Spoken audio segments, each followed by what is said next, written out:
Buenas noches con todos. Voy a compartir la presentación. Un segundito, por favor.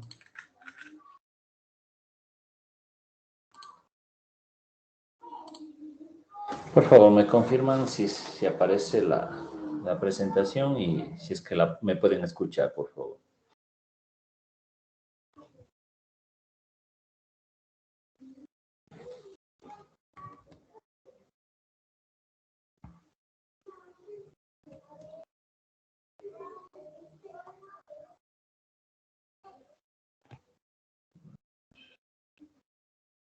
Me confirman, por favor. Buenas noches.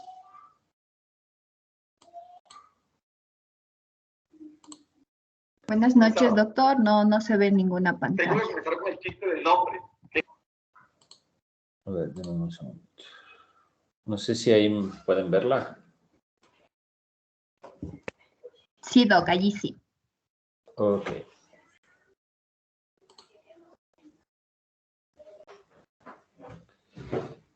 Un segundito, por favor. Un segundo. ¿Qué dos presentaciones?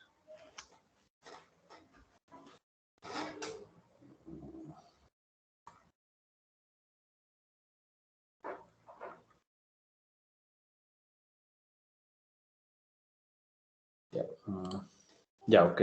Entonces, buenas noches. ¿Cómo están? El día de hoy vamos a hablar de un tema que también es frecuente desde el punto de vista de las enfermedades cardiovasculares. En este caso tenemos la insuficiencia cardíaca. La insuficiencia cardíaca es un tema bastante extenso desde el punto de vista de que existe abundante literatura relacionada con la clasificación de esta enfermedad y que tiene una connotación fisiopatológica muy variada, que va a tener una estrecha relación con otros órganos como es el pulmón, como es el riñón, como es el hígado. Y muchas veces las exacerbaciones de cuadros agudos crónicos, agudizaciones de enfermedades crónicas van a llevar a una descompensación de este tipo, ¿no?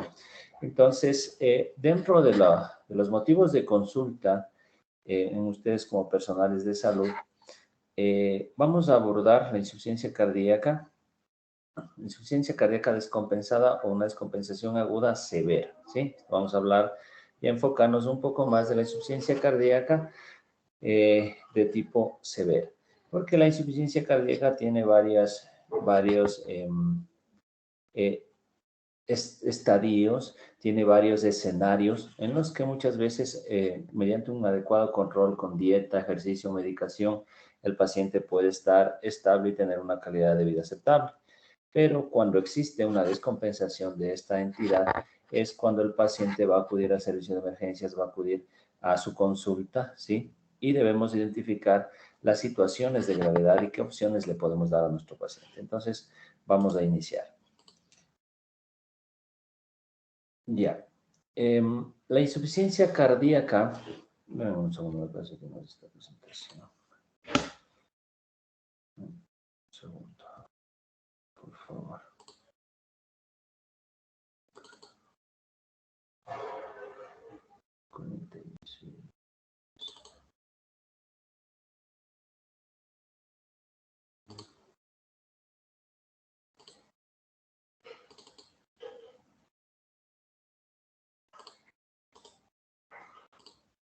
Ya.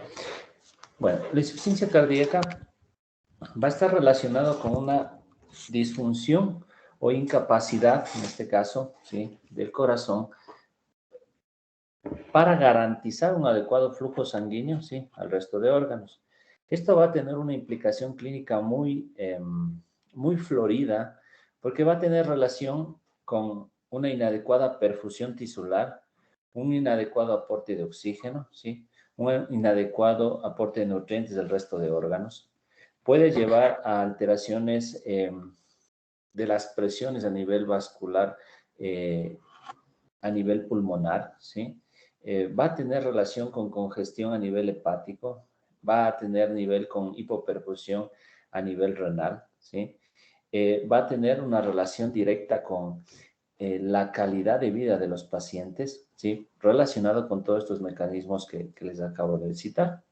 Entonces, los pacientes con insuficiencia cardíaca, las manifestaciones clínicas van a estar relacionadas con la calidad de vida de estos pacientes. Entonces, muchos de estos pacientes van a tener otras comorbilidades o ya van a tener un diagnóstico de insuficiencia cardíaca o van a tener factores de riesgo, ¿sí? Como habíamos mencionado en otras enfermedades previamente, el sobrepeso, ¿sí? Diabetes, hipertensión, arritmias cardíacas, dislipidemias, enfermedades arteriales como enfermedades vasculares como infarto agudo de miocardio, pacientes que ya han sido sometidos a exámenes o evaluaciones cardiovasculares, ya van a tener normalmente un diagnóstico previo. Es muy difícil, sí, que este paciente debute con una falla cardíaca aguda. Está compartiendo diapositivas. Sí, ¿no se ven? No sé. No. Denme un segundo. ¿Ahí? ¿La pueden ver? Yo todavía no sé lo No, que. doctor. No, no se ve. A ver, denme un segundo, por favor. Voy a volverla.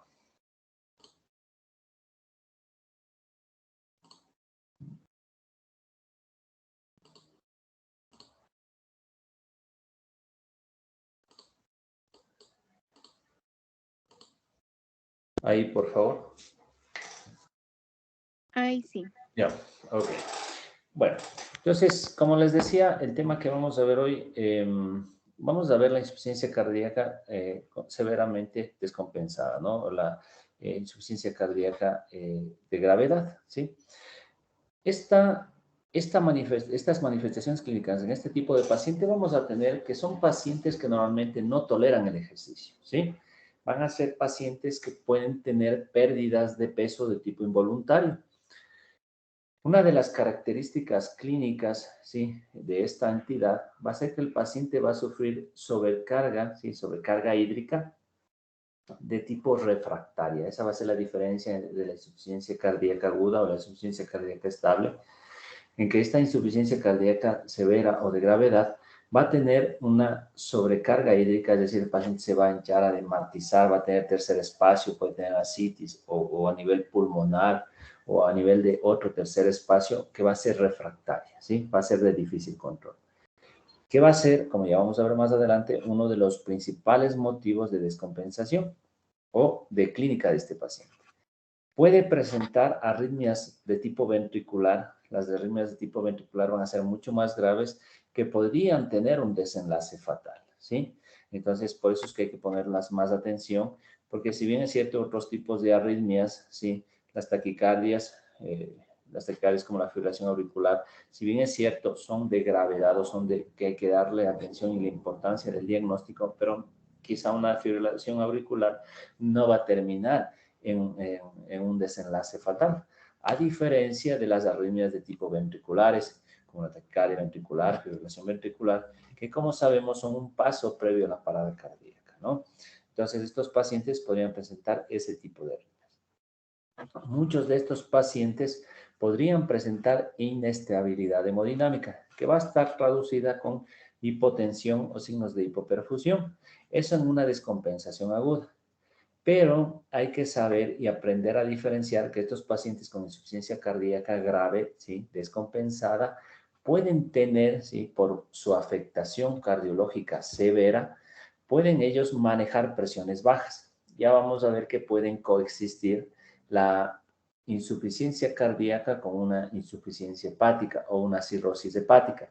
Normalmente estos pacientes pueden manejar diferenciales amplias, pueden manejar presiones sistólicas bajas, incluso menos de 90, y en ocasiones esto no comprometer la hemodinamia. Entonces hay que aprender a diferenciar si se trata o no de una descompensación aguda. Otro de los criterios, ¿sí? En estos pacientes y las manifestaciones clínicas que se pueden presentar es que, como les decía, estos pacientes ya tienen un diagnóstico de insuficiencia cardíaca y muchos o la mayoría de ellos ya tienen una terapia médica, ¿no? Entonces, otro de los factores que hay que tener en cuenta en los pacientes con insuficiencia cardíaca severa o insuficiencia cardíaca descompensada es que si existen situaciones o causas que pueden ser reversibles, ¿sí? Porque existen situaciones agudas que podrían llevar a una descompensación, ¿sí? O llevar a una insuficiencia cardíaca severa o grave que tengan causas reversibles, pero en general son causas no son tan frecuentes, ¿no? Pero vamos a verlos. Y vamos a decir que estos pacientes, ¿sí? Con las descompensaciones agudas o la inestabilidad que puedan presentar, van a tener un mayor riesgo de mortalidad y van a tener un mayor riesgo de mortalidad y complicaciones de acuerdo a la frecuencia de hospitalizaciones que puedan presentar. Ya vamos a ir viendo por qué. Entonces, en cuanto a lo que acabamos de mencionar, en la sintomatología clínica de la insuficiencia cardíaca, vamos a ver, sobre todo la de tipo severa, ¿sí?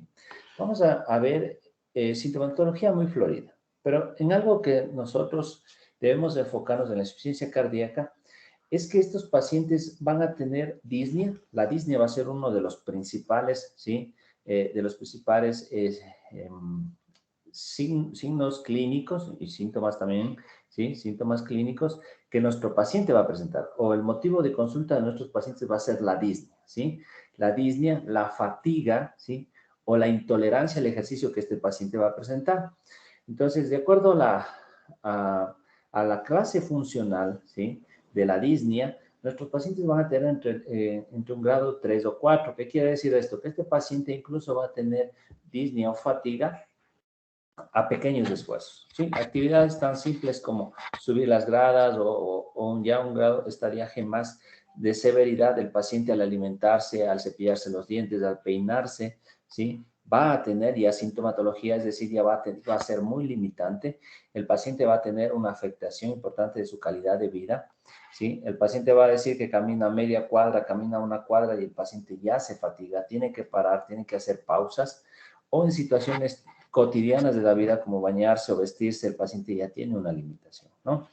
Otra de las características en esta insuficiencia cardíaca de descompensación, ¿sí? Aguda o severa, el paciente, ¿sí? Va a tener ortopnia durante la noche o puede presentar disnea paroxística nocturna, ¿no? Entonces el paciente nos va a referir en cuanto a la anamnesis, el abordaje clínico, todos estos síntomas que van a ser criterios de gravedad, ¿no? En cuanto a la pérdida de peso involuntaria, va a estar relacionada con la disnea, los síntomas anteriores, ¿no? Que habíamos hablado, pero el paciente, como va a afectar su calidad de vida, el paciente va a presentar hiporexia o, o el paciente, hiporexia o anorexia, lo que va a reflejarse directamente con una disminución de la ingesta proteico-calórica y el paciente va a empezar a bajar de peso, ¿no? Va a haber un desgaste, un mayor desgaste corporal, va a haber una importante disminución del tejido magro, la masa muscular va a estar disminuida en este tipo de pacientes, ¿sí? Y en estadios mucho más avanzados, el paciente incluso va a caer en la caquexia, a tal punto que el paciente, si el paciente se cansa con el simple hecho de cepillarse sus dientes o peinarse, el alimentarse va a constituir un reto para el paciente. Por eso el paciente va también, bueno, dentro de otros mecanismos fisiopatológicos que ya vamos a ver, el paciente va a limitar la ingesta proteica calórica, ¿no? Entonces, estos pacientes pueden tener una importante deterioro nutricional que también va a volverse un círculo vicioso porque estos pacientes van a tener un disproteinemia de tipo severo, ¿no? Que va no solo por el mecanismo fisiopatológico de la falla cardíaca, puede haber tercer espacio o edema, va a estar relacionado con alteraciones, en este caso de la presión oncótica por disminución de la proteico-calórica, sino que también va a afectarse desde el punto de vista por un grado de fallo renal o fallo hepático que puede estar asociado a este tipo de pacientes. Otra de las signos, ¿sí? Marcados en este tipo de pacientes es la sobrecarga de volumen refractario. ¿Qué quiere decir esto? Los pacientes van a consultar, como habíamos mencionado, la disnea. La disnea va a ser uno de los principales motivos de consulta en estos pacientes, pero va a estar relacionado directamente con la sobrecarga de volumen. Estos pacientes van a presentar, como ustedes pueden ver en esa imagen, edema agudo de pulmón, ¿sí? Por falla cardíaca, puede estar relacionado con otras enfermedades como una crisis hipertensiva, que puede hacer que haya una falla cardíaca, una alteración de las presiones a nivel de los capilares pulmonares y haber, sí, ocupación del espacio alveolar por líquido, lo que va a limitar en este caso el intercambio gaseoso y el paciente va a terminar en disnea o insuficiencia respiratoria. La congestión pulmonar, el edema periférico, puede haber ascitis, derrames pleurales, ¿sí? Tercer espacio, como les decía, por los mecanismos que ya mencionamos, fisiopatológicos, que van a tener una limitación importante, ¿sí? En la fisiología respiratoria de estos pacientes. Estos pacientes, como les menciono, muchos de ellos ya son diagnosticados de insuficiencia cardíaca, ya tienen un manejo para la insuficiencia cardíaca, pero la severidad de sus síntomas, la severidad de su cuadro o la progresión de su enfermedad ya son refractarias incluso al uso de diuréticos. Estos pacientes normalmente reciben medicación o medicamentos diuréticos que no logran abastecer en este caso, ¿sí?, esa sobrecarga o ese volumen refractario a nivel de los distintos aparatos u órganos de estos pacientes. Muchos de ellos... Buenas noches. Dígame. Una pregunta. Claro. ¿Qué está pasando en la diapositiva? Porque hasta donde yo veo está en la número 2. No sé. Estoy donde hay una placa de tórax y una... Manifestaciones clínicas. No, entonces estamos en la anterior. Ahí no sé si pueden ver una RX de tórax y una hemosis puntival. Ya. Entonces, verán, voy a hacerlo de ayer porque no sé qué sucede. Cada que pase voy a salir y entrar y para que puedan avanzar, porque me parece que no, algo pasa con el sistema. Pero bueno, entonces lo que les decía es que una de las principales características de la insuficiencia cardíaca de severidad, ¿sí? En este caso es la disnea, la fatiga y la intolerancia al ejercicio. Y les había manifestado que esto está dada por la sobrecarga de volumen refractario que estos pacientes tienen. Entonces, en esa imagen les decía que existe un edema agudo de pulmón que puede estar relacionada con alteración de las presiones a nivel de los capilares pulmonares. Hay muchos pacientes que hacen crisis hipertensiva que puede llevar a este mecanismo fisiopatológico, sea por falla cardíaca o, como les decía, por la severidad de la afectación de la afectación de la insuficiencia cardíaca, la alteración proteico-calórica, enfermedad renal de los pacientes, pacientes con enfermedad hepática, pueden hacer que el tercer espacio, sí, incluido esto a nivel pulmonar, condicione la disnea, que es uno de los principales motivos de consulta en estos pacientes.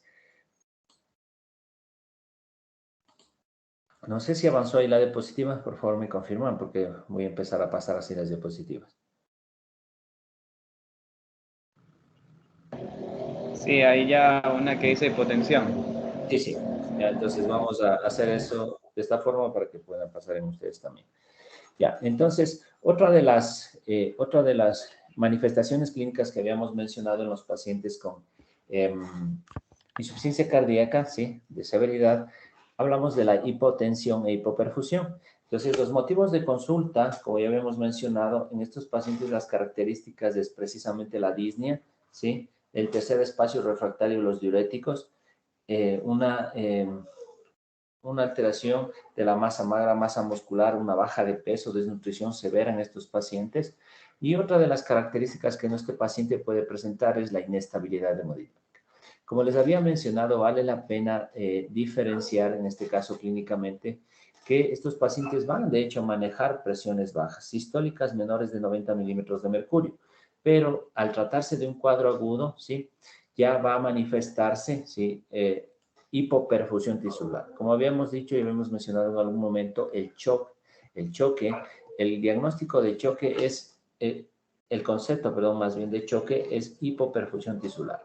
Entonces, si bien es cierto, un paciente que maneja 80-60, 70-50, ¿sí?, 90-60, 90-50, y que clínicamente esté despierto, sin ansiedad, sin desesperación, o que el paciente esté relativamente tranquilo, hablaríamos de un paciente con insuficiencia cardíaca, quizá, o fallo hepático que no esté descompensado. Pero si el paciente viene a su consulta con ansiedad, desesperación, taquicardia, en arritmia, y ya maneja presiones de 70-40, 70-30, el paciente está en choque, ¿no? O está sin orinar. Entonces, ya eso sería las manifestaciones clínicas de estos pacientes que pueden venir con hipotensión. La falla cardíaca va a tener, en este caso, sí va a venir el paciente ya con hipotensión, a diferencia del paciente con un choque hipovolémico.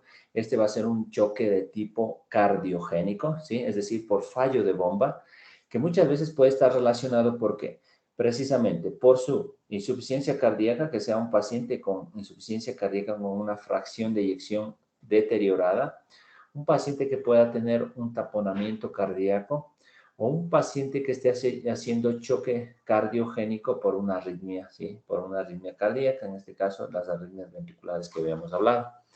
Entonces, lo que deberíamos nosotros valorar es precisamente los marcadores de hipoperfusión y definir si nuestro paciente está en choque, un choque agudo que básicamente si el paciente pide ayuda va a ser esto asociado a una dificultad respiratoria, disnea, inestabilidad hemodinámica, que obviamente va a convertirse en una emergencia, ¿no? En una emergencia. Para esto nos vamos a apoyar ¿en qué? En exámenes complementarios, ¿no? Un ARX de tórax, un electrocardiograma, ¿sí? En exámenes complementarios, hemograma, urea, glucosa, creatinina, ¿sí? Péptido natriurético, función renal y demás para identificar la posible causa, porque este va a ser una entidad clínica compleja, ¿sí? En la que deberíamos definir si la insuficiencia cardíaca es la que está causando la insuficiencia respiratoria, o quizá el paciente está con una arritmia cardíaca que le está llevando a una insuficiencia cardíaca y esto está llevándole a un choque cardiogénico. O el otro escenario, que el choque cardiogénico puede estar derivado por un paciente con un fallo cardíaco, ¿sí? Precisamente por una fracción de eyección reducida, entonces por un fallo de bomba. Entonces, el paciente puede tener una clínica muy florida que va a ser muy parecida y muy similar en estos tres escenarios que les he mencionado. Por eso es que nos vamos a apoyar de estos exámenes complementarios, pero la gravedad en estos tres escenarios de este tipo de pacientes va a ser, sí, de suma urgencia. El abordaje del paciente va a ser de suma urgencia porque muchas veces el paciente puede incluso perder la vía aérea, ¿no?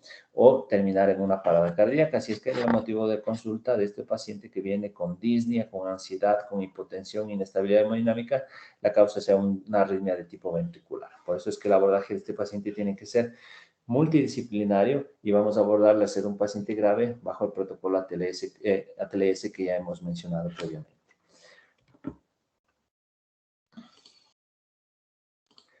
Ahora, estamos en cuanto, otra de las hallazgos que nosotros podemos tener en un paciente con una insuficiencia cardíaca con signos de severidad, ¿sí? Es que este paciente puede ya tener una función renal comprometida, ¿sí? Vamos a ver que estos pacientes ya van a tener una reducción de la tasa de filtrado glomerular. Muchos de estos pacientes ya van a tener un incremento de valores de urea y creatinina, ¿sí? Que puede ser una enfermedad renal crónica, ¿sí? Reagudizada, o puede ser una enfermedad renal, ¿sí? En este caso aguda, producto de la descompensación en ese momento. Por eso es que debemos pedir complementarios y tener esa sospecha. Otra de las cosas que tenemos que tener en cuenta es que la falla cardíaca, ¿sí? La falla cardíaca puede llevar a algo que se conoce a un síndrome cardiorrenal, que va a estar relacionado, ¿sí? Con adaptaciones que el cuerpo va a hacer neurohormonales, ¿sí? Puede haber una disminución de la perfusión a nivel renal, ¿sí? Por fallo de bomba, que esto va a llevar a una afectación renal por hipoperfusión, ¿sí? Va a estar alterada la tasa de filtrado glomerular, como les decía, que puede ser de tipo crónica por una afectación, en este caso, cardíaco por fallo de bomba, o en su defecto por una descompensación aguda. Eso habría que determinarlo. Muchas veces estas descompensaciones agudas pueden estar relacionadas por la misma medicación del paciente, ¿sí? Muchos de estos pacientes reciben diuréticos, ¿sí? Reciben beta bloqueantes, reciben inhibidores de la enzima convertidora de angiotensina o medicamentos ARA2. Entonces, estos medicamentos podrían causar una inestabilidad hemodinámica, una depresión de volumen, pero intravascular, ¿sí? Que va a tener una afectación directa, en este caso, de la perfusión renal. Otra de las complicaciones que podemos ver en estos pacientes o que vamos a identificar en los complementarios en el momento del abordaje en una insuficiencia cardíaca severamente descompensada es la hiponatremia, ¿sí?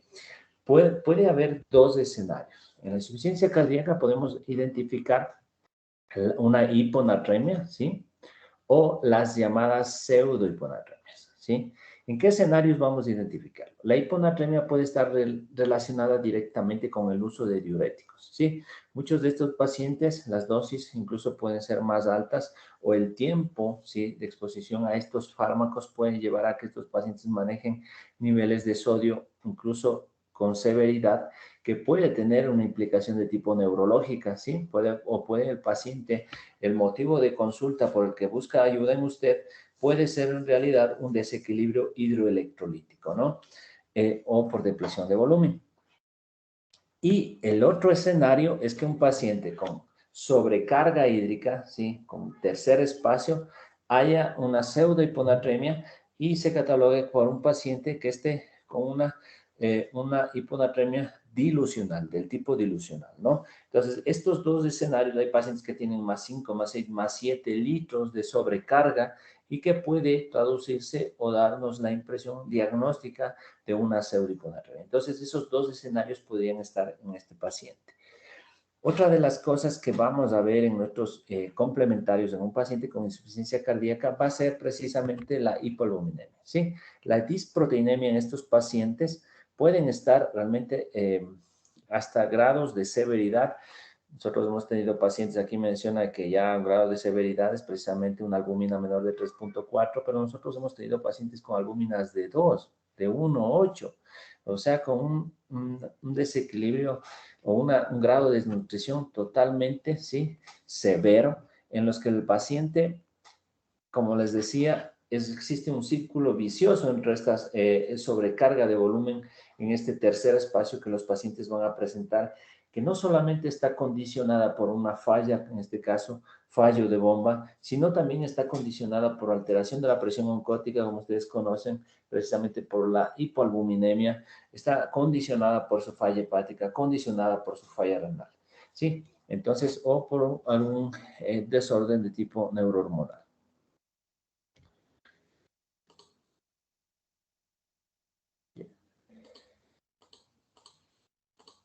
Otro de los hallazgos o clínica o sintomatología que podríamos tener en un paciente, ¿sí?, en un paciente con falla cardíaca, con signos de severidad, es la hepatopatía congestiva, ¿no? La hepatopatía o la cirrosis hepática, que va a estar relacionada por algunos mecanismos fisiopatológicos. Entonces, no sé si han escuchado en algún momento o pudieron ustedes en algún momento revisar el síndrome cardiohepático, ¿no? El síndrome cardiohepático tiene una relación o una implicación directa de dos tipos. El síndrome cardiohepático del lado derecho, el síndrome cardiohepático del lado izquierdo, o el tipo 1, tipo 2.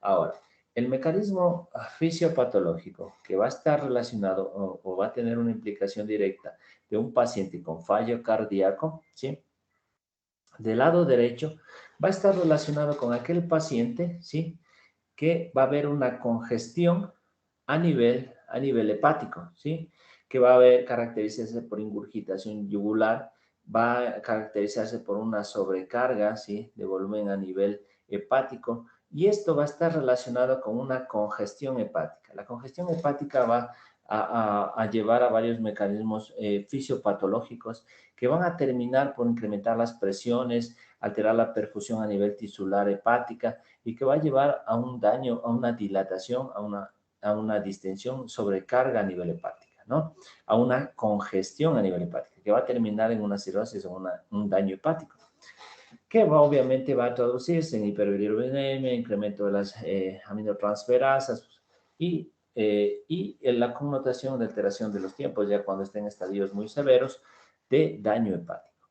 Ese sería un mecanismo fisiopatológico. El otro mecanismo fisiopatológico va a tener relación con la bomba, sobre todo con alteración del ventrículo izquierdo, ¿no? O va a tener relación con la hipoperfusión. ¿Qué quiere decir esto?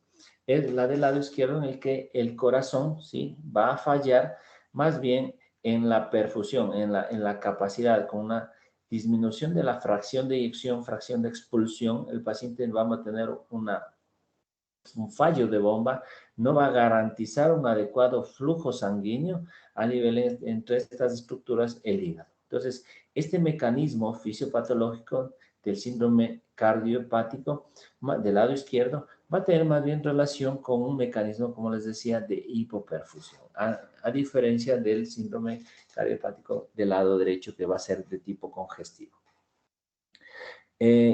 Producto de la insuficiencia cardíaca, sí, avanzada, vamos a tener niveles de péptido natriurético, sí, que va a ser un marcador sensible de insuficiencia cardíaca descompensada, sí, va a ser un marcador en el control, en el manejo de esta enfermedad. Otro de los exámenes complementarios que vamos nosotros a hacerlo durante el abordaje de un paciente con una descompensación de insuficiencia cardíaca con signos de severidad es la RX de tórax, ¿no? Nosotros vamos a poder evidenciar, ¿sí?, un edema agudo de pulmón que puede ser la causa de la insuficiencia respiratoria por la que llegue el paciente. Vamos a poder evidenciar en lo que habíamos hablado, ¿no? El tercer espacio, la sobrecarga hídrica severa de estos pacientes refractarios a los diuréticos, traducido en el edema de pulmón, en derrames pleurales, ¿sí? O la congestión vascular a nivel capilar pulmonar. Otra de las cosas que tenemos que tener en cuenta precisamente en el abordaje de estos pacientes es el electrocardiograma. Es un examen bastante básico que el momento que tengamos un paciente con choque, con dificultad respiratoria, muchos de ellos pueden acudir con precordialgia, ¿sí? O estar implícitos en este cuadro agudo de un paciente con falla hepática, pueda tener también un cuadro de un síndrome coronario agudo, ¿no? Entonces, ahí podemos identificar precisamente las arritmias ventriculares que habíamos dicho, si se trata de un síndrome coronario agudo o en este caso el crecimiento de cavidades que nos va a orientar a la posible etiología de la descompensación de este paciente.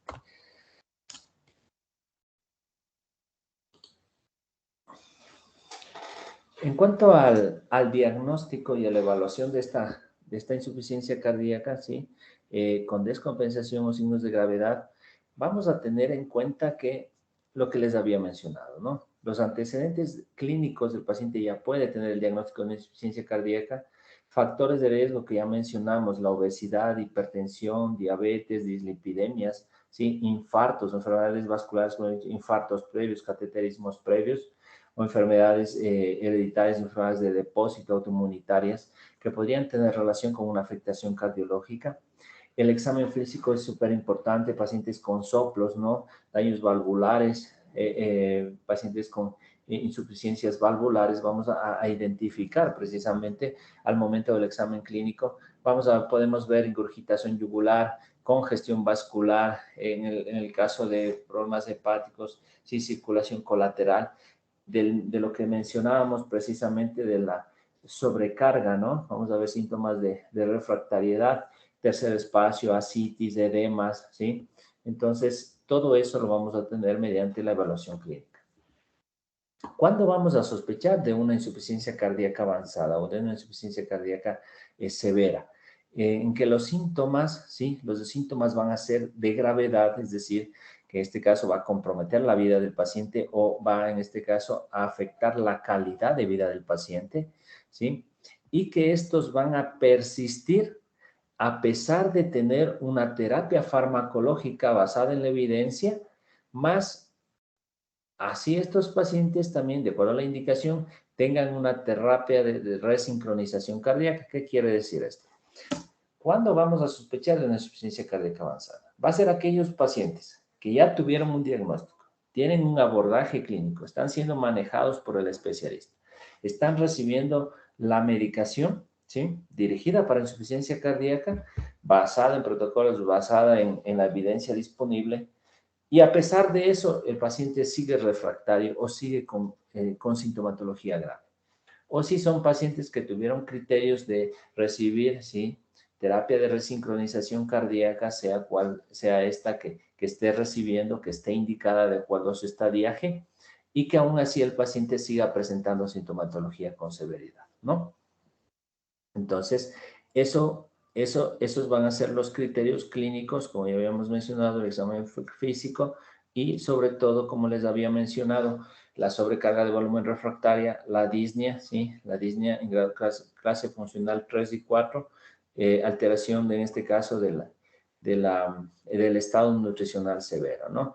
Bueno, aquí tenemos los complementarios que también nos van a ayudar precisamente en el diagnóstico, los electrolitos, ¿sí? Que habíamos mencionado, alteraciones del sodio en estos pacientes, otras de las complicaciones frecuentes en estos pacientes y que pueden estar relacionadas con la arritmia es el uso de diuréticos crónicos, van a tener hipocalemia, ¿sí? Son unas causas de arritmia y en la hospitalización que debemos tener en cuenta, que se nos puede pasar, eso hay que tener mucho en cuenta. Hay pacientes que empiezan a usar ustedes diurético, pierde potasio, el paciente puede desarrollar arritmias. Los hemogramas, ¿no? Ves cuadros sobreinfecciosos asociados. La función renal es muy básica. La función tiroidea, eso es súper importante. Les voy a contar un caso así muy rapidito. Yo rotaba por una sala, ¿no? En la que me tocó rotar y teníamos un paciente con insuficiencia cardíaca que tenía una fracción de eyección del 25%. La fracción de eyección normal es más de 50, 60%. Entonces, este paciente tenía una fracción de eyección reducida. Nosotros hablamos de insuficiencia cardíaca. Tenemos la clasificación. Insuficiencia cardíaca con fracción de eyección conservada, ¿sí? Más de 40, ¿sí? Más de 40, 50%. La fracción de eyección entre 40 y 50, la intermedia. Y la reducida menos de 40%. Entonces, este paciente tenía una fracción de eyección del 25%. Entonces, este paciente estaba hospitalizado por un infarto, por un síndrome coronario agudo, que se infartó. A este señor, por su corazón tan deteriorado, le hicieron un cateterismo cardíaco y le pusieron unos stents en las arterias del corazón. Y le resolvieron, le pusieron como unos 4 o 6 stents, al tener varias arterias afectadas de su corazón, le resolvieron mediante cateterismo cardíaco. Y aparte, este paciente era diabético, tenía un pie diabético. Entonces, al paciente tuvieron que atenderle de su infarto, le hicieron cateterismo cardíaco, estuvo muy inestable, recibió soporte vasopresor, inotrópico, le tuvieron que amputar la piernita y demás. La cosa es que cuando abordamos a este paciente empezamos a revisar, ¿no? Un paciente obeso, de difícil destete de los inotrópicos, obviamente por un corazón muy golpeado, pero ante la sospecha clínica, ¿a qué hago mención de este caso? Es que este paciente, ¿sí? Tenía las fases de un paciente con hipotiroidismo. Así es que lo que hicimos es pedirle a este paciente hormonas tiroides. Este paciente, ¿sí? Este paciente tenía una TSH de más de 450, sabiendo que el corte está entre 4. Entonces, este paciente era un paciente hipotiroideo, que yo no sé cuál fue el motivo, que no recibía desde hace varios años tratamiento para su hipotiroidismo y que muchas veces quizá las complicaciones que estábamos manejando en ese momento agudo, puede que su hipotiroidismo es difícil de saber, ¿no? Su hipotiroidismo pudo haberle llevado a la insuficiencia cardíaca que el paciente presentaba, de una severidad de la que estamos viendo, y que tuvo otras complicaciones, infarto, o en su defecto, el infarto también pudo haber llevado. Pero existen factores, ¿sí? Factores que pueden ser los desencadenantes, y vamos a ver más adelante, factores que llevan a una insuficiencia cardíaca avanzada que son reversibles. Entonces, este es el escenario en el que el paciente ya tenía una hospitalización como de 27 días en cuidados intensivos y nadie de nosotros habíamos pensado en esa posibilidad y vimos niveles totalmente alterados de hormonas tiroides, ¿no? Entonces el paciente se le abordó así, le diagnosticamos hipotiroidismo, le dimos el manejo y el paciente pudo dejar el vasopresor, ¿no? Y el paciente que sobrevivió. Entonces, por eso es importante tener la sospecha clínica, dirigir las pruebas complementarias para precisamente poder llegar a un diagnóstico y de esa forma poder ayudar a este tipo de pacientes. Lo que habíamos mencionado, el RX, el EKG, el ecocardiograma transtorácico. El ecocardiograma transtorácico es súper importante porque nos va a permitir no solo, ¿sí?, ver las características estructurales cardíacas, sino la motilidad cardíaca. Nos va a permitir valorar los llenados los volúmenes de llenado, sí, ventricular, valvular, auricular, las características valvulares, si se trata de una insuficiencia, una estenosis, ¿sí? Que puede tener relación también con la insuficiencia cardíaca. Las pruebas de esfuerzo, vamos a poder valorar, en este caso, la severidad de lo que habíamos dicho, ¿no? Para el diagnóstico de insuficiencia cardíaca avanzada o de severidad, es la intolerancia al ejercicio, ¿no? Esto lo vamos a ver con las pruebas de esfuerzo. Y en aquellos pacientes precisamente con un cateterismo cardíaco, sobre todo del ventrículo derecho, ¿no? Eso es lo que nos va a dar datos, no solo hemodinámicos, sino también de la función cardíaca, el índice cardíaco, gasto cardíaco, resistencias vasculares, que nos van a orientar precisamente al grado de choque que este paciente pueda presentar.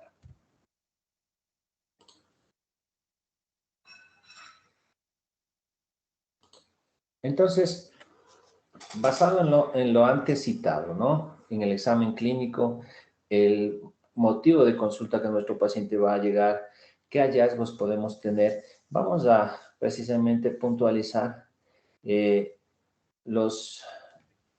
diagnóstico de insuficiencia cardíaca avanzada. Entonces, ¿cuándo vamos a hablar de nosotros de una insuficiencia cardíaca avanzada?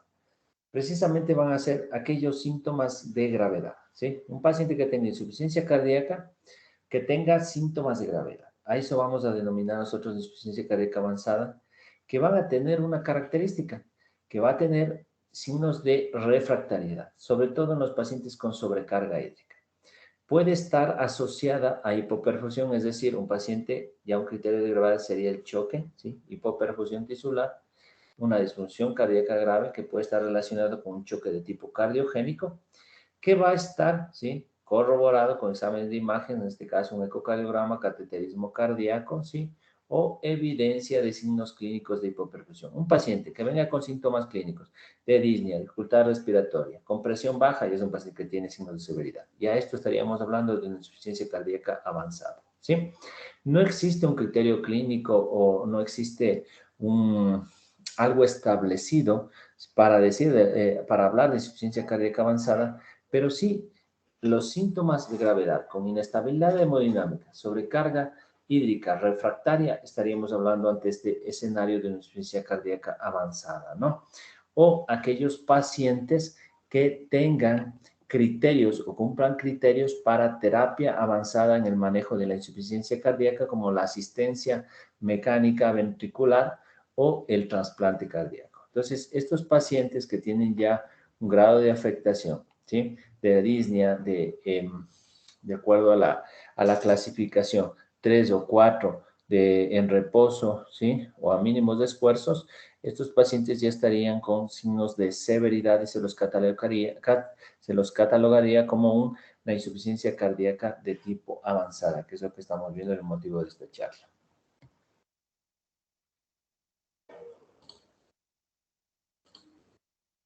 Entonces, como les decía, los criterios clínicos básicamente serían los síntomas de gravedad que vimos en la diapositiva previa, síntomas graves que van a estar relacionados de acuerdo a la clase funcional 3 o grado 4, ¿sí? Que ya va a afectar severamente la calidad de vida del paciente. Otro de lo que habíamos mencionado, el tercer espacio refractario, a pesar ya de terapia diurética que el paciente recibe o dosis altas, ¿sí? Y signos de inestabilidad hemodinámica. Pruebas diagnósticas que ya mencionamos previamente. Aquí las pruebas diagnósticas para ver una insuficiencia cardíaca avanzada tendrían mucho que ver con exámenes de imagen, el ecocardiograma, ¿sí? Que nos va a reportar la fracción de expulsión o la fracción de eyección. Como les había dicho, una fracción de eyección reducida, en este caso pacientes con menos del 30% de fracción de eyección, ¿sí? Disfunción ventricular izquierda, disfunción ventricular derecha, ¿sí? Anomalías valvulares, en este tipo sean congénitas, ¿sí? O en este caso adquiridas por infecciones, qué sé yo, fiebre reumática o infecciones valvulares, que en este caso tengan grado de severidad y que ya no sea posible en este caso operables. En el caso de inestabilidad hemodinámica, que va a estar dada precisamente por monitoreo hemodinámico, en este caso puede hacerse por ecocardio o en su defecto catéter de Swan-Ganz u otro tipo de dispositivos de monitoreo hemodinámico.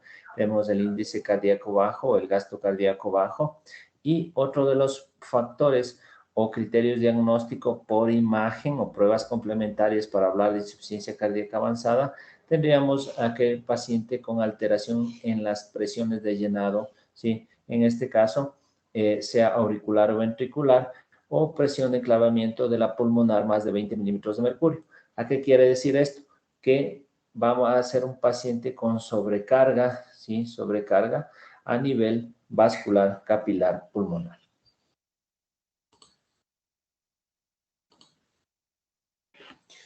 Otro de los criterios para hablar de una insuficiencia cardíaca de tipo avanzada sería un paciente que no va a tener tolerancia al ejercicio, ¿sí?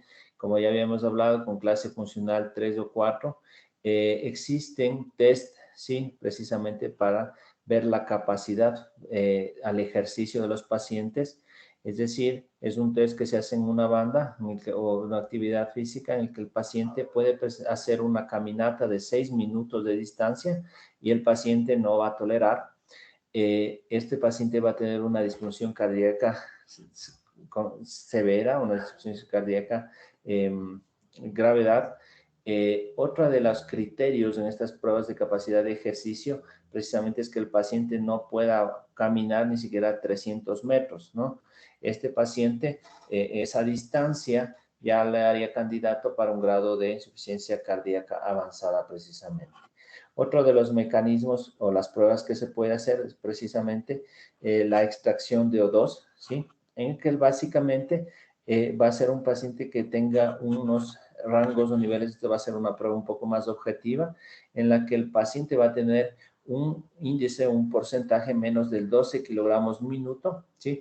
O un valor menor del 50% previsto para la edad del sexo de acuerdo a los estándares. Estos pacientes estarían con una disminución de la capacidad, ¿sí? Para ejercicio y estarían relacionados con pacientes con insuficiencia cardíaca avanzada que incluso estarían candidatos para asistencia ventricular o dispositivos de asistencia cardíaca, ¿no? Entonces, hablaríamos de niveles de severidad realmente importantes. Otro de los exámenes que habíamos comentado es de la ecocardiografía. El ecocardiograma nos va a dar varios datos para confirmar este diagnóstico. Nos va a dar la función ventricular, biventricular, ventrículo izquierdo, ventrículo derecho, presiones de llenado, motilidad, nos va a dar presiones, nos puede dar el BTI, tracto de salida del ventrículo izquierdo, ¿sí? Estimaciones hemodinámicas, nos puede aportar gasto cardíaco, índice cardíaco, ¿sí? Nos puede dar afectaciones a nivel valvular, insuficiencias de estenosis, nos puede dar presiones de llenados auriculares, nos puede orientar hacia afectaciones congénitas o en su defecto si existe un choque cardiogénico derivado por un derrame pericárdico y que este sea la causa del choque o la inestabilidad o la falla cardíaca. Entonces, la ecocardiografía va a ser transtorácica o transesofágica, va a darnos información muy valiosa al momento del abordaje y el diagnóstico de la insuficiencia cardíaca avanzada o el motivo de la descompensación aguda. Nos va a orientar a que si nuestro paciente está con inestabilidad hemodinámica, el tipo de choque que tenga este paciente o el motivo de la descompensación de esta insuficiencia cardíaca. Bueno, de lo que ya habíamos mencionado, ¿no? De la prueba de ejercicio, se hace una caminata de 6 minutos, ¿sí? En la que si el paciente no toleraría, estaríamos hablando de una capacidad severamente limitada, o en su defecto, ¿sí? En la que vamos a ver el grado de extracción de oxígeno y que va a tener un muy mal pronóstico en este tipo de pacientes. Si vemos que un VO2 va a estar disminuido menos de 12 mililitros kilogramo minuto, ¿sí? O si un paciente no puede recorrer una distancia de 300 metros, se va a asociar con un mayor riesgo de mortalidad. Entonces, son pruebas que se hacen conjuntamente para precisamente diagnosticar la insuficiencia cardíaca avanzada.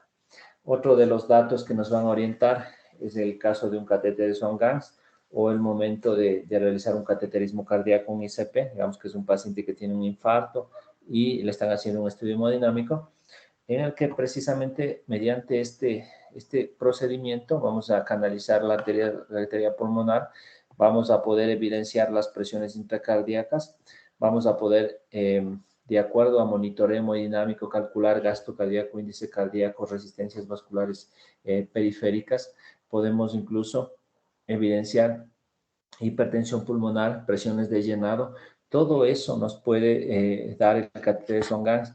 De hecho, es un elemento para monitoreo hemodinámico bastante útil, ¿sí? Pero que muchas veces actualmente en muchos lados está proscrito porque tiene ciertas complicaciones en el momento de la utilización y de la interpretación. Entonces, hay mucha gente que le atribuye, ¿no? Le atribuye el riesgo de neumotórax, hemotórax, ruptura cardíaca, infarto de la pulmonar. Pero en lo personal, en los lugares que hemos manejado, catéter de Swan-Ganz, y precisamente para el monitoreo de las presiones y el monitoreo hemodinámico es una herramienta bastante útil. En los estudios que describen el uso de este catéter de Swan-Ganz, básicamente se ha visto, como que se lo ha sesgado un poco porque se lo ha comparado en pacientes con choque, sí, una mayor mortalidad, pero es difícil como les digo, tiene un grado de sesgo porque el catéter de Swan-Ganz es un elemento que ayuda en el monitoreo, más no es una medida de tratamiento en los pacientes con choque. Entonces, no vale la pena hacer una comparación o definir la mortalidad o no en este tipo de pacientes que usan este cateterismo, porque es simplemente una ayuda diagnóstica más no terapéutica, ¿no? En cuanto a existen otros factores, ¿sí? Existen otros factores que pueden estar condicionando precisamente la insuficiencia cardíaca avanzada. Entonces, debemos estar pendientes y estar atentos a una evaluación de estas causas. La evaluación de las causas de la insuficiencia cardíaca avanzada puede estar relacionada con causas reversibles o factores contribuyentes. ¿Cuáles son ellos? Puede existir arteriopatía coronaria grave. ¿Qué quiere decir esto? Pacientes con enfermedad coronaria, ¿sí?, que requieran un cateterismo cardíaco y en este caso abrir las arterias coronarias, y este infarto que el paciente está teniendo le está llevando a una insuficiencia cardíaca avanzada. Pero si usted atiende la causa, en este caso que es de tipo reversible, usted abre esa arteria que está cerrada, que está provocando el infarto del paciente, puede hacer que se revierta esta insuficiencia cardíaca. En aquellos pacientes que tienen daños valvulares, como estenosis, regurgitación valvular o un daño valvular que pueda ser resuelto quirúrgicamente, sería una causa reversible de esa falla cardíaca. Como sabemos, un adecuado manejo de la insuficiencia cardíaca, el volumen cardíaco, ¿sí? En este caso, vamos a poder controlarlo, evitar que siga haciéndose el corazón más grande e incluso puede haber una remodelación cardíaca. Eso está descrito y eso lo sabemos con un adecuado manejo de la insuficiencia cardíaca. La enfermedad pericárdica, las pericarditis, ¿sí? Pericarditis constrictiva, que podemos estar hablando de un choque cardiogénico, un choque restrictivo, o sea, de tipo inflamatorio, inmunitario, o la etiología que sea, o infecciosa. Si tratamos la pericarditis, lo que está causando la descompensación aguda de la insuficiencia cardíaca avanzada va a ser reversible, ¿no? Entonces, estas situaciones, la enfermedad por estrés del Takotsubo, ¿no?, que va a estar desencadenada por el consumo de sustancias, lo que habíamos hablado, ¿no? Los pacientes que consumen drogas o consumen cocaína, ¿sí?, dan un espasmo o puede ser arritmias o un espasmo coronario tan severo que el paciente, usted le hace un cateterismo y las arterias son normales, ¿sí? Pero, sin embargo, ya se manifiesta como un síndrome coronario. Esto puede ocurrir en la enfermedad de Takotsubo. En factores contribuyentes, ¿sí?, en aquellas situaciones, como les había mencionado, otras comorbilidades que podrían llevar a un paciente a una insuficiencia cardíaca avanzada. Tenemos la anemia severa, la enfermedad tiroidea, ¿sí?, el hipo o hipertiroidismo, o la apnea del sueño. Como la anemia va a ser una consecuencia de que el paciente no va a tener un adecuado flujo de oxígeno, ¿sí? Hacia los tejidos. Entonces, de esta forma podría causar una descompensación en estos pacientes en la insuficiencia cardíaca avanzada. Por eso es que hay algo que muchas veces como personal de salud cometemos errores. Hay criterios que están establecidos para la transfusión sanguínea, ¿no es cierto? Entonces nosotros, y yo lo sigo viendo en este momento a este nivel, incluso en lugares muy complejos, sabemos que la indicación para transfundir concentrados globulares es hemoglobina menor de 7, ¿sí? Entonces, esa es la indicación, no porque lo diga yo, está escrito, hay estudios que demuestran eso. Pero existen dos situaciones en las que se puede transfundir en valores de hemoglobina mayor de 7, ¿sí? Que estén con 8, 8,5. Se puede transfundir. ¿Cuáles son ellos? Los pacientes cardiovasculares, ¿sí? Y los pacientes neurocríticos. Entonces, está indicado, en estos pacientes se puede transfundir, porque existen criterios, ¿sí? Donde nosotros debemos decidir cuándo transfundir, en este caso, a un paciente. El hipotiroidismo, por los mecanismos fisiopatológicos que conocemos, puede llevar a una afectación cardiovascular, ¿sí? Y los trastornos respiratorios por apnea de sueño pueden terminar en infartos, enfermedad coronaria. Estos pacientes normalmente son obesos, dislipidémicos, diabéticos, hipertensos. Pueden tener un grado o un componente cardiovascular, ¿no? En cuanto al diagnóstico diferencial, ¿sí? Tenemos que excluir precisamente otras connotaciones clínicas cuando hablemos de insuficiencia cardíaca, en este caso avanzada.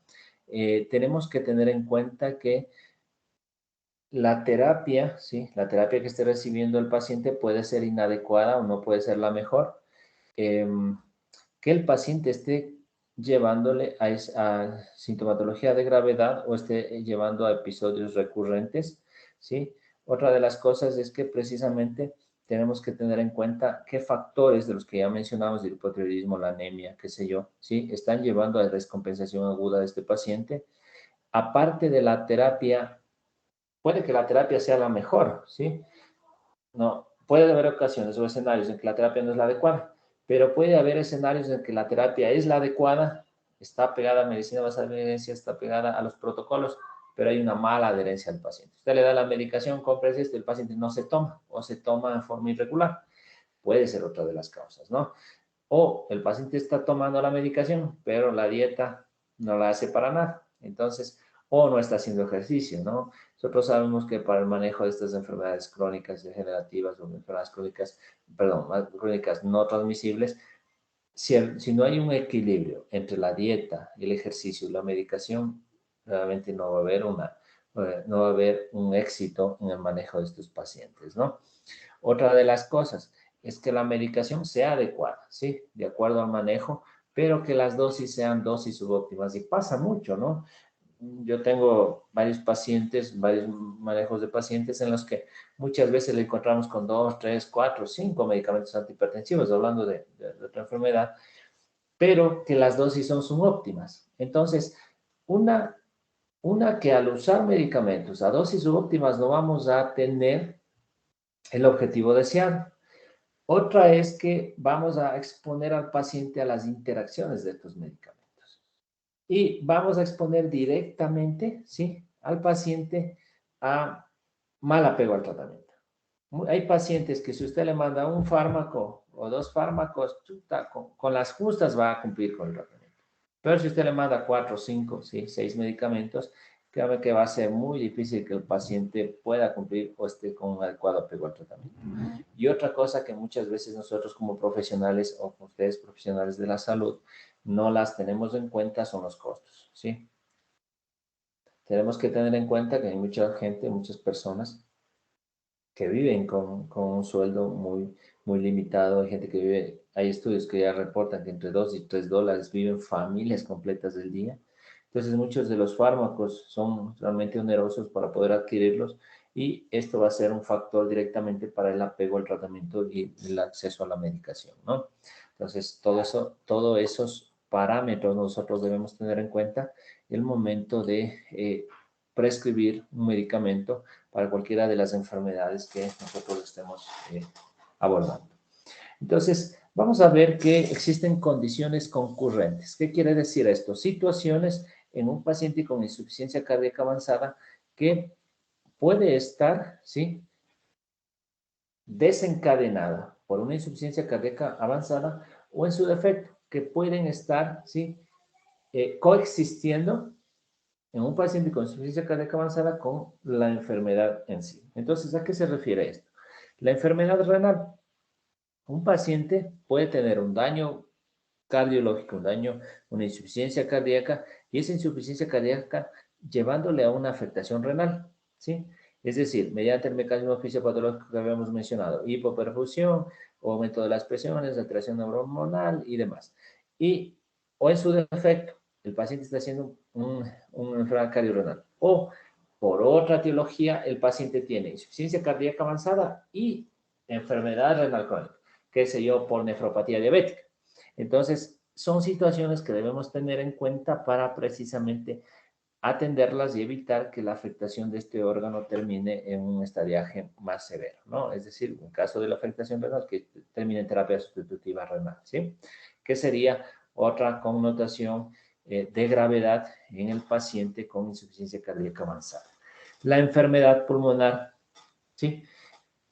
Los principales motivos de consulta y el diagnóstico de la insuficiencia cardíaca avanzada que habíamos mencionado, la disnea es uno de los principales, ¿no? Y de acuerdo a la clase funcional, 3 o 4, el paciente ya va a tener una limitación o afectación de su calidad de vida. Tenemos que diferenciar, ¿sí? La insuficiencia cardíaca está siendo la causa de la disnea de este paciente o la limitación, en este caso, de sus actividades del paciente, o en su defecto es un paciente que es fumador, que fue fumador toda la vida o estuvo expuesto a biomasa y que aparte de eso tiene una enfermedad pulmonar obstructiva crónica. Entonces, se habla que de los pacientes con insuficiencia cardíaca avanzada, hasta el 40% de estos pacientes tienen, ¿sí?, o coexiste enfermedad pulmonar obstructiva crónica. Por eso es importante distinguir, porque el manejo, ¿sí?, el momento del abordaje de este paciente, tendremos que estar pendientes de que esté recibiendo un adecuado manejo para su enfermedad pulmonar obstructiva crónica y que el momento de la descompensación aguda no tenga que ver solo con su insuficiencia cardíaca avanzada o en su defecto sea algo asociado a su EPOC o el EPOC desencadena una descompensación de su insuficiencia cardíaca. Por eso es que mencionamos como condiciones concurrentes. Y en la enfermedad hepática, lo que habíamos mencionado, el paciente va a desarrollar, ¿sí?, puede desarrollar, de acuerdo a la severidad de la insuficiencia hepática avanzada, cirrosis hepática o insuficiencia hepática, sea por los mecanismos fisiopatológicos, ¿no?, el síndrome cardiohepático tipo 1, tipo 2, ¿sí?, o en su defecto, el paciente, ¿sí?, tenga una enfermedad hepática que le llevó a que se dañe su corazón, ¿no? Entonces, eso es lo que deberíamos tener en cuenta en el momento del abordaje para precisamente el manejo y ver a qué nivel podemos actuar y evitar que siga la progresión de esta enfermedad.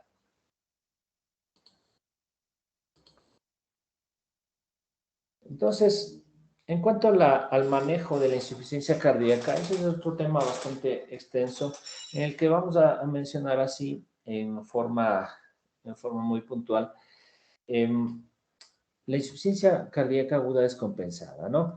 Hablamos que la insuficiencia cardíaca aguda descompensada, ¿sí?, es una causa potencialmente frecuente de mortalidad, ¿no? Y que una de las principales motivos de consulta va a estar relacionada con la insuficiencia respiratoria. Va a tener relación con la disnea, ¿sí?, y que va a estar relacionada con un mecanismo fisiopatológico por una ocupación intersticial por volumen a nivel pulmonar, ¿no?, que es básicamente la fisiopatología que vamos a tener. Este paciente lo vamos a abordar como cualquier paciente con signos de severidad o signos de gravedad, ¿sí?, bajo protocolo ATLS, la vía aérea, que respire, la circulación y demás, porque la connotación de una insuficiencia cardíaca avanzada, una insuficiencia cardíaca con descompensación aguda, puede tener una implicación ventilatoria y hemodinámica, ¿sí?, que básicamente vamos a tener que identificar para poder dar un adecuado manejo. Por eso es que en este paciente vamos a evaluar, ¿sí?, las vías respiratorias, vamos a evaluar la saturación de oxígeno de estos pacientes.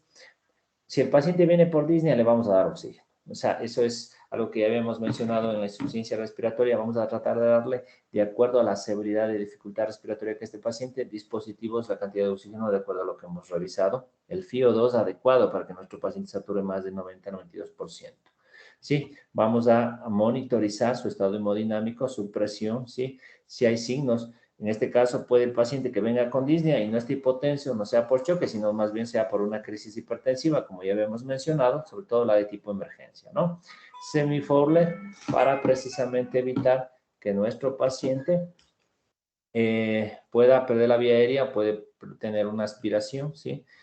En el caso que el paciente se trate de una insuficiencia cardíaca avanzada, sí, el uso de diuréticos, veamos signos de sobrecarga, estertores crepitantes, ¿no? Que el paciente esté disneico, taquipneico, con esputo rosáceo, sí, que tengamos signos de un edema agudo de pulmón, que vemos en la imagen radiológica signos de mariposa, infiltrados pariliares, estamos hablando de un paciente con sobrecarga, un edema agudo de pulmón, diuréticos, en forma aguda, en este caso, una carga de diurético para precisamente controlar y evitar que esta insuficiencia respiratoria progrese.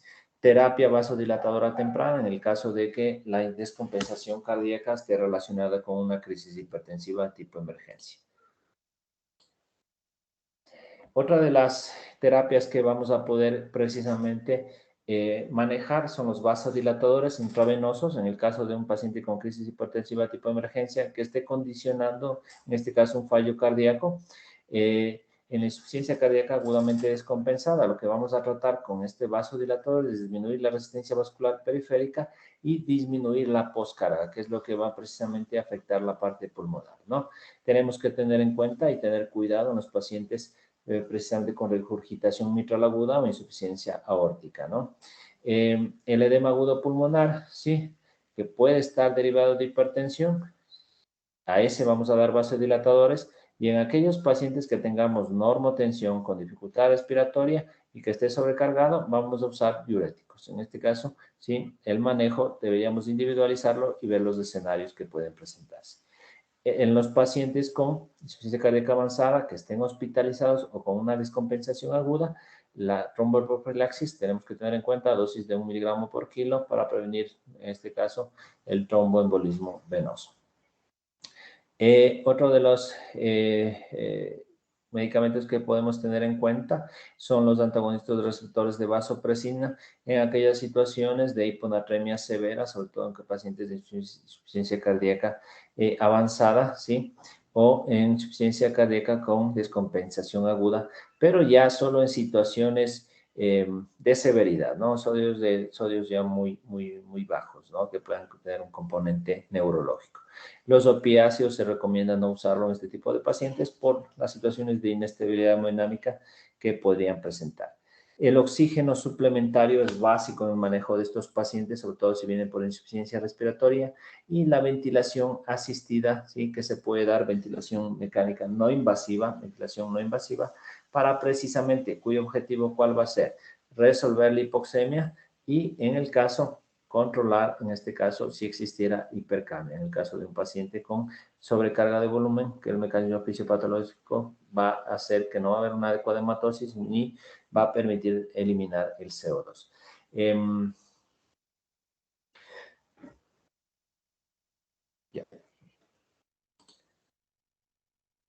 En cuanto a pacientes que requieren oxígeno, lo que debemos asegurar o garantizar precisamente es un flujo alto de oxígeno para solventar la disnea o insuficiencia respiratoria. La ventilación no invasiva va a ser muy importante, cuyos objetivos va a ser controlar la hipoxemia, ¿sí? Y resolver o evitar que progrese la acidosis respiratoria, porque de esa forma, al incrementarse el CO2, va a haber disminución del sensorio, y el paciente va a perder la vía aérea y va a requerir una intervención invasiva de la vía aérea o soporte ventilatorio mecánico invasivo. En el caso de edema agudo de pulmón, la ventilación invasiva va bastante bien porque tiene una relación, en este caso del edema agudo de pulmón, por alteración de las presiones. Al incrementar la presión en la ventilación no invasiva, en este caso va a hacer que se incremente la presión a nivel torácico.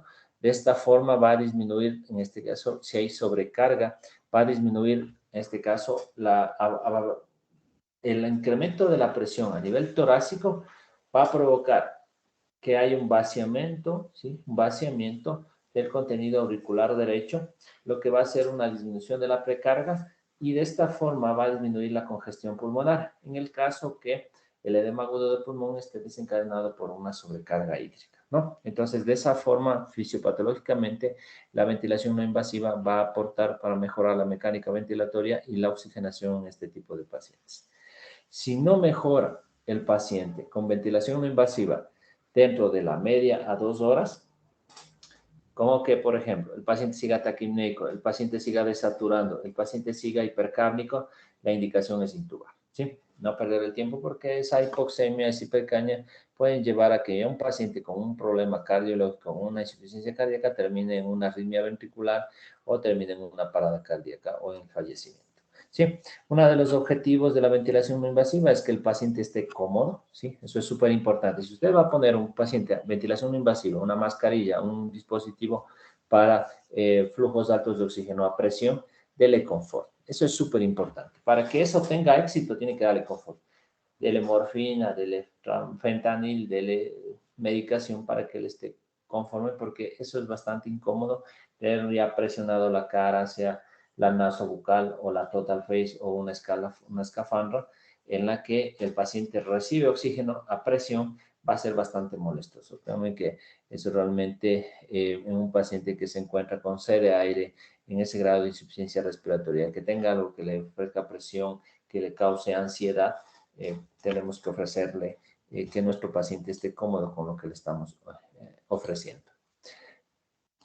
Otro pilar fundamental en el manejo de la insuficiencia cardíaca con descompensación aguda son los diuréticos, ¿no? Se ha visto que ha habido beneficios en la mortalidad en estos pacientes, ¿sí? En la insuficiencia cardíaca crónica, ¿sí? Pero no está establecido su seguridad en la insuficiencia cardíaca con descompensación aguda. Entonces, bueno, se ha visto beneficios, disminución de la mortalidad, por eso es que se lo puede usar. En situaciones de emergencia, ¿sí? Sobre todo cuando se evidencie sobrecarga, recibir diuréticos, sí, van a ser de tipo intravenoso para una acción, concentración más oportuna y de esta forma tratar de solventar el cuadro agudo del paciente. ¿Cuáles van a ser los objetivos? Van a controlar la disnea, ¿sí? En el caso de sobrecarga, y va a ser un tratamiento temprano en los pacientes con edema agudo del pulmón, ¿sí? Debemos tener ciertas consideraciones. Las dosis y no administrar en pacientes que se encuentren con choque, sobre todo en choque cardiogénico, ¿sí? Y debemos tener en cuenta que no vaya a haber afectación del llenado ventricular izquierdo, ¿no? Tenemos que vigilar en situaciones de estenosis aórtica o sobrecarga, con sobrecarga de volumen, manejarlos con precaución porque en este caso no estarían indicados, ¿no?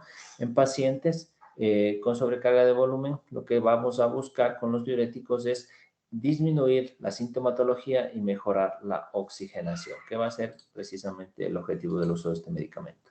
De ahí las dosis, ¿sí? Tenemos la furosemida, la bumetanida, la torasemida, que básicamente las dosis entre 20 y 40 miligramos, 1 y entre 10 y 20 respectivamente. Existen situaciones, ¿sí? Que podemos iniciar con bolos iniciales o cada 2 horas o en su defecto con un horario de acuerdo a la parte aguda del paciente. Las dosis, ¿sí? Pueden variar en el caso de un paciente con enfermedad renal, en insuficiencia cardíaca, tenerlas en cuenta, o en su defecto en pacientes que ya han recibido estos medicamentos, se pueden usar dosis más altas, ¿no? Entre 160 y 200 miligramos para la furosemida, 100 y 200 miligramos para torasemida y de 4 a 8 para la bumetanida. En pacientes que ya han recibido diurético, ¿sí? Se pueden dar dosis incluso 2 a 2.5 veces mayores. Se prefiere la vía intravenosa. Tener en cuenta, ¿sí? Las pérdidas de potasio en estos pacientes que pueden condicionar la gravedad o la predisposición a arritmias. La diuresis de estos pacientes va a presentarse a los 30 minutos y su pico 2 horas después de la administración.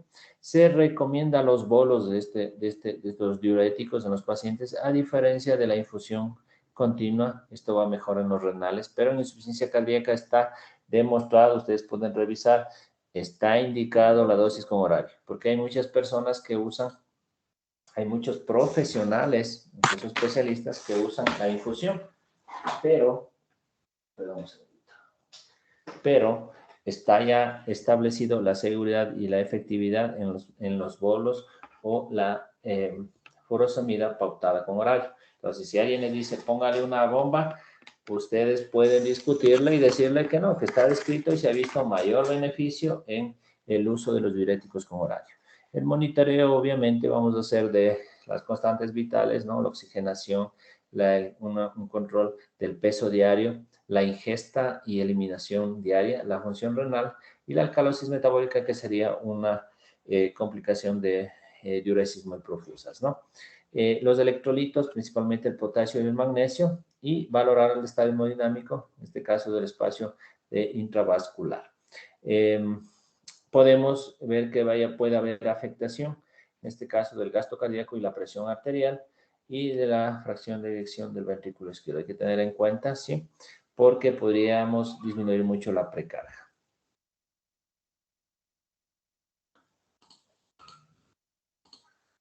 En cuanto a la función renal, tenemos que tener en cuenta, ¿sí? La urea o el BUN y la creatinina, que básicamente van a ser los marcadores que nos van a orientar a un grado de deterioro renal, ¿sí? En el caso que exista un BUN elevado, y una creatinina normal, nos podría estar hablando de que puede existir todavía una sobrecarga hídrica, o en su defecto, si es que existiera un incremento de los dos, podría estar relacionada con un exceso en la depleción de volumen, ¿no? Entonces, debemos tener en cuenta, sí, vigilar sobre todo la tasa de filtrado glomerular y directamente con marcadores que es la urea y la creatinina, ¿no? Tenemos que ver o garantizar una adecuada perfusión renal y al resto de órganos. El gasto cardíaco estará directamente relacionado con la perfusión renal. Los pacientes con inestabilidad hemodinámica, shock y demás, uno de los principales órganos que va a verse afectado va a ser el riñón. Y va a estarse traducido con una de las cosas importantes que siempre les digo a mis pacientes, a mis estudiantes y demás, es la orina, ¿no? La orina si hay una adecuada perfusión renal, el paciente va a orinar. Entonces, es el gasto cardíaco del pobre llaman, ¿no? Pero vale la pena que tengamos monitoreo porque es un marcador, si bien es cierto, subjetivo, tenemos que apoyarlo con el monitoreo hemodinámico y los marcadores objetivos. El empeoramiento de la función renal, ¿sí? Puede abordarlo va a asociarse a varias causas, como les había mencionado. Si el BUN aumenta y la creatinina está normal, puede ser una tolerabilidad sobrecarga de líquidos, o si existe un aumento de los dos, vigilar una depresión muy importante. En cuanto a la terapia vasodilatadora, los vasodilatadores nos pueden ayudar a corregir sobre todo las presiones de llenado y la postcarga del ventrículo izquierdo en pacientes con falla cardíaca y descompensación aguda, y básicamente a manejar la hemodinamia en el caso de los pacientes hipertensos. Sugerimos la terapia vasodilatadora que se use en forma temprana, sobre todo en crisis hipertensiva tipo emergencia severa, ¿sí? Y tenerla en cuenta en aquellos pacientes con regurgitación mitral aguda y regurgitación aórtica. En eso tenemos que tener en cuenta. La nitroglicerina sí es útil también en los pacientes con crisis hipertensiva tipo emergencia y como habíamos mencionado en aquellos pacientes con enfermedad coronaria, sí, porque una de las características es que va a mejorar la perfusión a nivel coronaria. Entonces, ya habíamos hablado un poco de las dosis en la crisis hipertensiva tipo emergencia, por eso es que no profundizamos mucho, pero sí hay que tener en cuenta en el uso del nitroprusiato, la intoxicación por cianatos, que hay que tenerla en cuenta para evitar complicaciones posteriores. Y este estaría indicado sobre todo el nitroprusiato en los pacientes con falla renal, ¿no? Eso es lo que deberíamos tener en cuenta. En caso de los vasodilatadores, hay que tener en cuenta en pacientes con falla derecha, infarto del lado derecho, estaría contraindicado, ¿sí?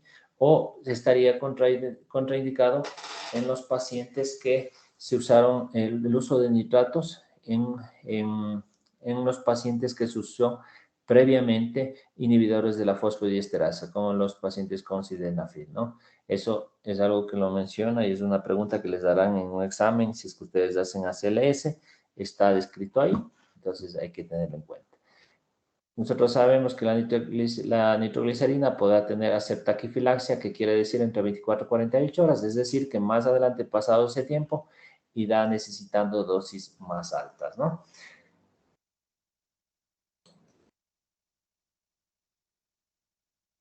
Bueno, esta imagen está un poquito sobrecargada, pero bueno, lo que nos dice nitroprusiato, les había mencionado, ya hemos visto que va a causar dilatación arterial. Hay que tener mucho cuidado con las dosis porque su acción es bastante rápida, un par de minutos. Las dosis pueden variar, ¿no? Entre 5 a 10 minutos, dosis más altas van a tener relación con puede haber riesgo de intoxicación por cianatos. Tenemos que tener en cuenta sobre todo esos cambios hemodinámicos de nuestros pacientes. Otra de las alteraciones, ¿sí?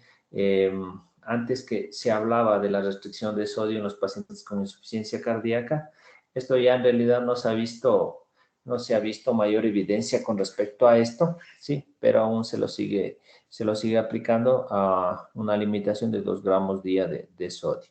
La restricción de líquidos tiene que ver en los pacientes con insuficiencia cardíaca avanzada, se los limita a 1.5 a 2 litros diario, ¿sí? Y en los pacientes que tengan una hiponatremia, en este caso hablaríamos de la pseudohiponatremia, una hiponatremia dilucional, una restricción mucho más estricta del sodio. Y como menciona aquí, la hiponatremia puede ser una alteración hidroelectrolítica frecuente en los pacientes con falla cardíaca, sobre todo en aquellos con incremento de tercer espacio. En cuanto a aquel paciente con insuficiencia cardíaca avanzada, con síntomas de severidad, en aquellos pacientes que mencionábamos que existe una intolerancia al ejercicio, como habíamos hablado, en aquellos pacientes que 300 metros y el paciente no logra completar la prueba, o con índices de oxigenación de menos 12 miligramos kilo, sí, minuto, o niveles ya por bajas de la media, que están con signos de severidad, soporte con una sobrecarga hídrica refractaria o síntomas de severidad, con una clase funcional muy alta, o en el caso de paciente con falla cardíaca con fracción de eyección reducida o grave o severa menor del 25%, con compromiso hemodinámico, con signos de hipoperfusión. Estos pacientes, ¿sí? De acuerdo al monitoreo hemodinámico con un gasto cardíaco bajo, un índice cardíaco menor de 2, ya estaríamos hablando de signos de severidad, choque severo, ¿sí? Estos pacientes ya estarían indicados para darles asistencia ventricular con distintos dispositivos, como son el balón de contrapulsación intraaórtico, que nosotros sabemos se lo puede colocar en la unidad de cuidados intensivos o lo puede hacer en la sala de hemodinamia. Básicamente nos va a ayudar a soportar, en este caso, la asistencia ventricular. Otro de los dispositivos es la asistencia, el ECMO, ¿no? La asistencia, el veno arterial o veno venoso, que nos va a hacer una sustitución pulmonar y cardiovascular, ¿no? Otros dispositivos, como los dispositivos de asistencia ventricular mecánica, ventriculares, que básicamente estos dispositivos que acabamos de mencionar van a ser dispositivos puente. ¿Qué quiere decir esto? Es decir, hasta controlar la causa, si es que este tipo es de reversible, digamos que fue un infarto, hasta que el cateterismo, hasta restituir el flujo sanguíneo coronario o post-cirugía cardíaca, o en su defecto, para aquellas pacientes con insuficiencia cardíaca avanzada, con una severidad o una severidad ya muy marcada con fracción de eyección reducida, que sean candidatos a trasplante cardíaco. Entonces, ya las opciones en este tipo de pacientes con insuficiencia cardíaca avanzada o una descompensación aguda, las tenemos. Lamentablemente están disponibles solo en hospitales de alta complejidad, que muchas veces por la realidad, extrapolando nuestra realidad, en muchos de los hospitales de primero o segundo nivel de atención lamentablemente no están disponibles, y el pronóstico de estos pacientes realmente es muy sombrío en nuestro sistema de salud. Pero existen opciones y bueno, esperemos que con dar un adecuado manejo, un importante manejo, evitar que nuestros pacientes lleguen a estos estadiajes tan altos que realmente van a comprometer su calidad de vida y sus síntomas van a ser muy severos, que el paciente realmente va a estar muy limitado desde el punto de vista funcional y desde el punto de vista para sus actividades diarias.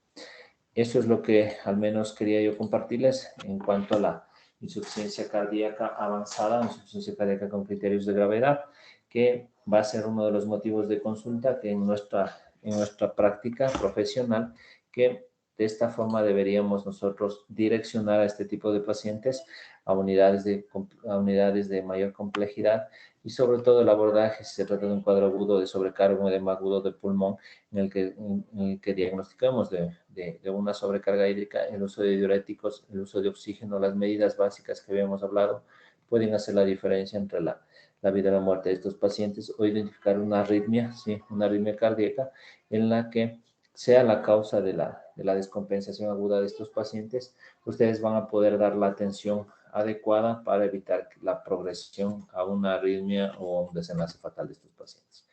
Eso es lo que les he podido comentar acerca de la insuficiencia cardíaca avanzada. No sé si tienen preguntas al respecto.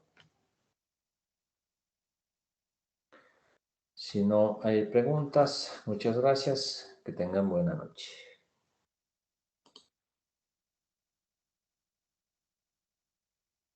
Buenas noches, Doc. Muchas gracias. Gracias.